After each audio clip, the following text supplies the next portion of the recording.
Ammar TV.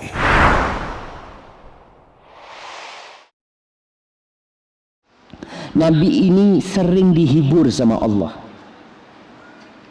Dihibur dengan cerita. Kita pun seperti itu.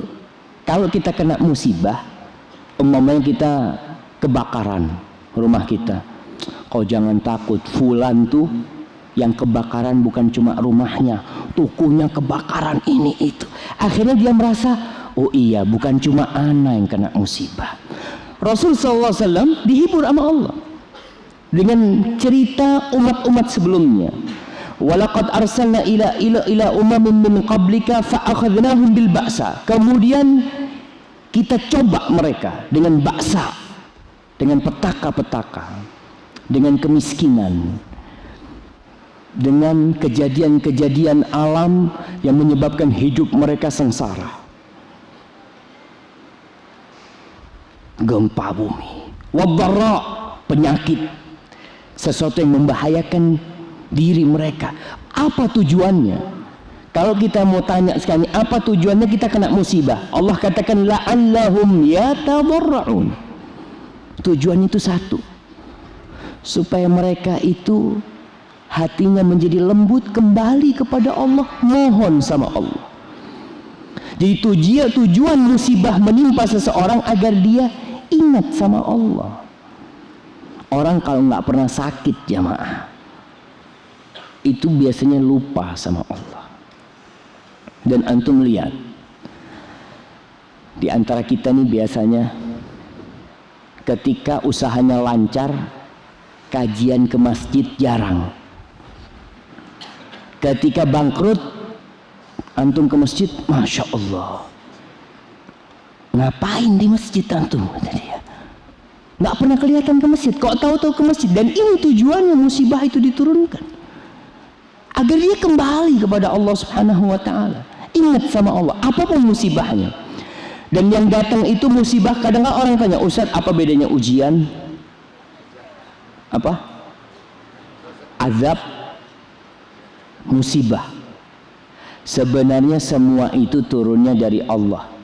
Tujuan Allah menurunkan itu agar mereka lebih dekat sama Allah. Kalau orang yang soleh, maka dia akan semakin dekat sama Allah lagi. Kalau orang yang gak soleh, maka dia akan jadi orang yang soleh. Tapi tujuannya adalah supaya dia memohon kepada Allah, bertauhid kepada Allah, memperbaiki ibadahnya. Allah katakan, falaula idja'ahum ba'suna tabarra'u. Andai kata ketika mereka dapat musibah, mereka itu kembali kepada Allah, mohon sama Allah, dekat sama Allah, ditinggalkan semua kesyirikan-kesyirikan mereka, tindakan-tindakan yang gak benar, yang tidak pantas ditinggalkan. Itu harapannya. Para jamaah Aceh berduka, gempa. Tahun ini gempa yang sekarang ini, Masya Allah, itu dari teman-teman yang di Aceh ada 14 masjid yang rusak. 14 masjid, mungkin lebih, yang rusak. Saudara-saudara kita yang ada di Bima juga mereka sedang menangis. Allah kasih petaka yang mungkin tidak pernah ada dalam bayangan mereka itu terjadi. Kalau Jakarta banjir udah biasa. Makanya orang-orang di Jakarta banjir itu nggak ada yang ribut gitu. Mereka ketika datang naik, ya alhamdulillah memang kayak gini tiap tahun, Ustaz. Kalau nggak banjir takut kita. Ini kok nggak banjir gitu kan. Tapi karena udah kebiasaan, udah bismillah kata mereka. Dan buktinya mereka nggak mau pindah. Orang yang kena banjir apa mau pindah? Anak mau pindah? Enggak. Mereka alhamdulillah Ustaz, kayaknya rezekinya di sini. Mereka lanjut hidup di situ. Allah katakan, andai kata ketika mereka dapat musibah, mereka tuh kembali kepada Allah. Dan subhanallah jamaahnya, wallahu alam, kita tidak berani berbicara kecuali dengan ilmu. Musibah yang menimpa saudara-saudara kita di Aceh tujuannya satu. Apa? Agar mereka kembali kepada Allah Subhanahu wa ta'ala. Musibah yang menimpa saudara kita di Bima cuma satu tujuan, agar mereka kembali kepada Allah. Itu akan jadi azab kalau mereka nggak kembali kepada Allah Subhanahu wa ta'ala. Kalau mereka kembali kepada Allah akan jadi rahmat, itu bala. Berapa banyak orang yang Masya Allah ketika sehat, gagah, perkasa nggak pernah ke masjid. Ketika sakit-sakitan, Masya Allah, minta diantar ke masjid.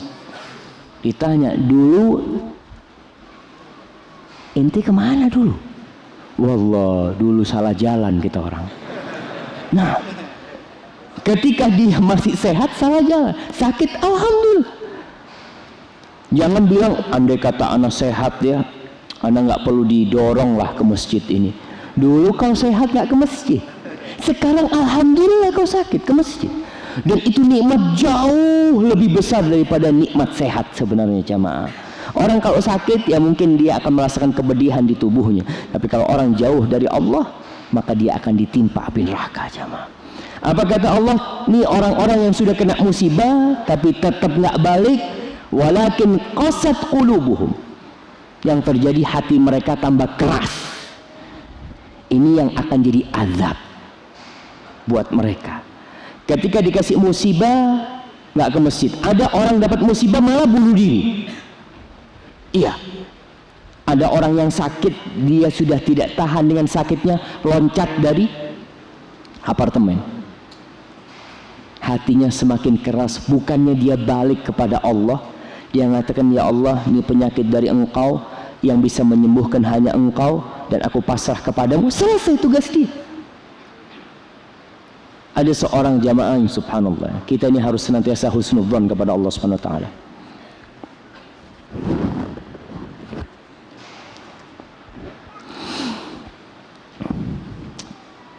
Ada seorang lewat di sebuah padang pasir. Dia lihat ada sebuah rumah. Dilihat di situ ada orang yang cacat, yang tangan kakinya udah nggak bisa bergerak. Dia makan, ada pembantunya yang bantuin dia. Dia senantiasa bersyukur, alhamdulillah, Allahumma lakal hamdu. Orang ini bingung, apa yang kau syukuri gitu loh. Engkau kena musibah kayak gini, ya Allah, alhamdulillah. Allah masih kasih aku lisan yang bisa bertasbih dan berzikir kepadanya. Allah masih kasih jamaah. Kita tuh kadang-kadang nggak sampai seperti itu. Cepat putus asa. Padahal Allah katakan, kalau mereka kembali, Allah akan kasih sama mereka. Walakin qasat qulubuhum, hati mereka menjadi keras. Kena musibah tetap nggak kembali kepada Allah. Hai, sahabat Amar TV, sudah lihat kan videonya? Masya Allah bukan? Insya Allah videonya bermanfaat ya.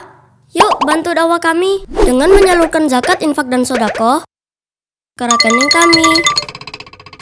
Insya Allah donasi teman-teman akan digunakan untuk biaya peralatan dan operasional dakwah Amar TV. Terima kasih ya sudah nonton video kami. Jangan lupa like, komen, dan share video-video kami. Jazakumullah khairan.